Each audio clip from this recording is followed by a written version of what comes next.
So I think the first thing that's important is just to remember what is the overall trend, the overall pattern. So what we saw is that as you go down a group, we saw that the radius increases. Okay, so as we go down a group, the radius increases, and then we saw that as we go from left to right, so as we go across a period, we saw that the radius decreases. So kind of the first thing you need to be able to do is just know that trend. You could even add that to your periodic table and then compare to elements. So here's some practice. So just like using those trends, let's do which one is bigger, okay? So let me write that down. So which one has a larger radius, okay? So the first one we have I versus CL. So I have I and CL. So since those are in the same group, as I go down the group, right, the radius increases. So that means that I is going to be bigger. Let me highlight it. I think that's the easiest way to do it. So I will be bigger. Okay. If I do TE versus AG, so I have to find the element. So here's TE and here's AG. So this time we're talking about as we go across. So as we go across, it decreases. It gets smaller, which means that this is going to be smaller. So this one will be bigger. Okay. So in this case, it's this one has the larger radius. So I can just use these trends of it increasing going down and decreasing going to the right to just figure out which one is bigger or smaller. Okay, that's kind of the first thing you need to be able to do. So let's do GA versus KR. So let's find them. Here's GA and here's KR. So again, we're going across a period and it decreases. So this one is going to be bigger. Okay, and the last one, CA versus W, CR versus W. So here's CR and here's W. So now we're back, they're in a group. So as we go down, the radius is increasing. Okay, and so this one will be bigger. Okay, so that's kind of the first thing that you need to be able to do is just compare two elements and use these trends to figure out which would be bigger or smaller. Okay, so let's talk about the why. Okay, for the why, I think that this flowchart is really, really helpful. Okay, this kind of helps us understand what evidence we should use and how we should explain it. Okay, so, and you'll see this chart, if you haven't seen this chart yet, in the toddle practice, in the Unit 2 Lesson 3 toddle practice, you'll see this, but it's right here as well. Okay, so, and feel free to write this down somewhere.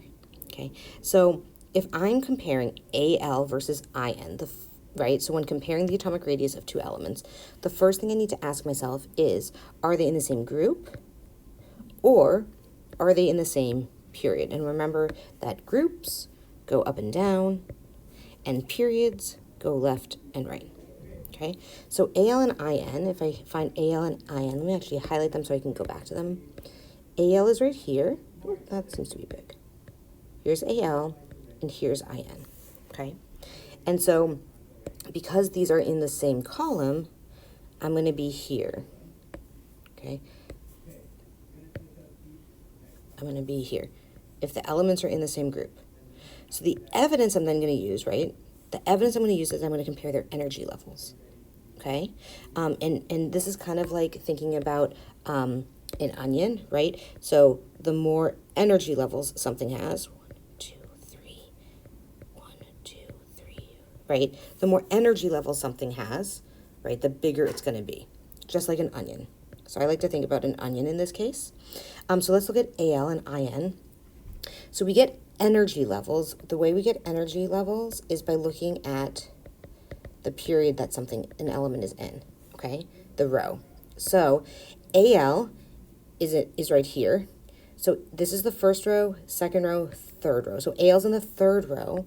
So AL has, I'm just going to write it underneath, it has 3 periods, or sorry, excuse me, it has 3 energy levels. And IN, right here, is in the 1, 2, 3, 4, 5th row, okay?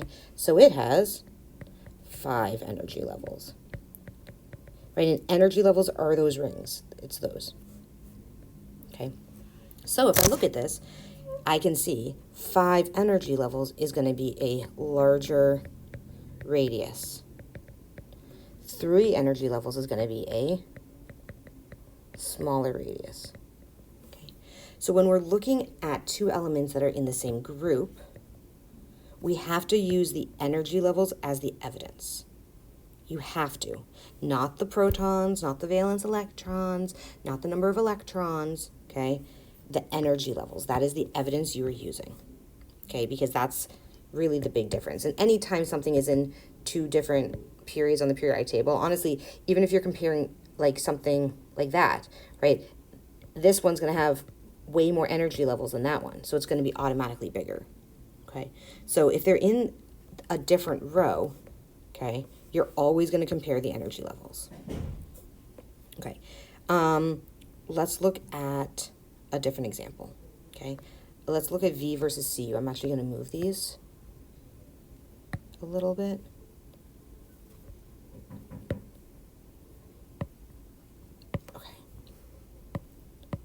Okay, so V versus Cu. So let's find them first on the periodic table. So V is right here, and Cu is right here. So now you'll see that they are in the same period. So when we look at this flow chart, when comparing the atomic radius of 2 elements, right? If the elements are in the same period. So now we're going this way. So we're here, okay? So the evidence we use here, so these both have, let's see, 1, 2, 3, they're both in the 4th period, so they both have 4 energy levels. So you can't use this. They have the same number of energy levels. So what we're using instead is the nuclear charge. Nuclear charge, a good way to think about it is it's like the power of the nucleus. Okay, so I'm just going to do a couple of notes over here first, okay? So basically, we know that the nucleus has protons in it, right? And we know, right, here are my energy levels, okay? I'll do 2 energy levels. And then we have electrons on it. We know that electrons are negative. That's a little negative. I don't know if you could see it. Negative. Oh, negative, okay? The way a magnet works, if you've heard of opposites attract, right? Positive and negative is attracted to each other. So in any atom, part of why the electrons don't just like fly off into space is because there's an attraction between the protons and the electrons. Attraction. There's an attraction. Actually, let me put it in red and draw an arrow. So there's an attraction between these 2 things. Okay, so it's like a magnet. When you put 2 magnets together, they kind of like pull together. That's true for all elements, okay? The way it works here for the nuclear charge is that the more powerful your nucleus is, the more that there will be an attraction. So let's say I have an element with 3 protons, and then I have another element, let's say, with 13 protons, okay? Actually, let me do like 7, because those would both have 2 energy levels, okay? So they both have 2 energy levels, and there's this attraction between both of them, okay? But this nucleus is like a stronger magnet. This is a strong, right? It's more positive, okay? So because it's a stronger magnet, or what we say is it has a larger nuclear charge, okay? What that means is that there's going to be a stronger attraction, or a stronger pull is the word we saw, okay? And because of that, the electrons are going to get pulled in more. The electrons here are still being pulled in, but not as strongly because that magnet size is smaller, okay? Also, it doesn't matter how many electrons there are. We're just talking about the size of the nucleus versus 1 valence electron, okay?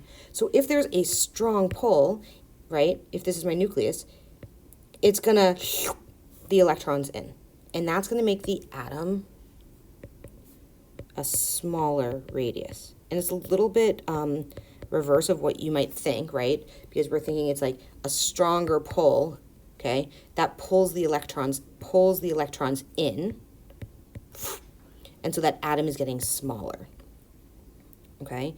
So really thinking about it like a magnet is really important, Okay, I'm going to add the word stronger magnet. This is a larger nuclear charge. Okay, so if I look over here, so here we're really thinking about a magnet. Okay, so I'm going to erase this. I'm going to try to erase it. Okay, so for this one, right, again, there is still an attraction. It's not that there's not an attraction, okay, but it's just not as strong. So this is like kind of like, think of it as like a weaker magnet. It's not going to pull as much. So there's a like less attraction or less pull of the electrons. It's still pulling them, okay, but it's just less pull. And that means, or you could say like a weaker attraction, okay, and that's going to make it have a larger radius, okay, because the electrons aren't getting pulled in as much, okay. So if we come over to this one, and so if we come over to this one, V versus Cu, right, we really need to do is look at how strong is the nucleus, okay. So with V has 23 protons, and Cu has 29 protons, okay? So this is a larger nuclear charge, because it's a larger number, okay? That means it's going to have a stronger pull on the electrons, right? It's more positive, so it's going to the electrons in. And if it has a stronger pull on the electrons, it's going to have a smaller radius because it's pulling the electrons in. So it's kind of like this one. Okay. With V, because V has a smaller nuclear charge, it has less protons.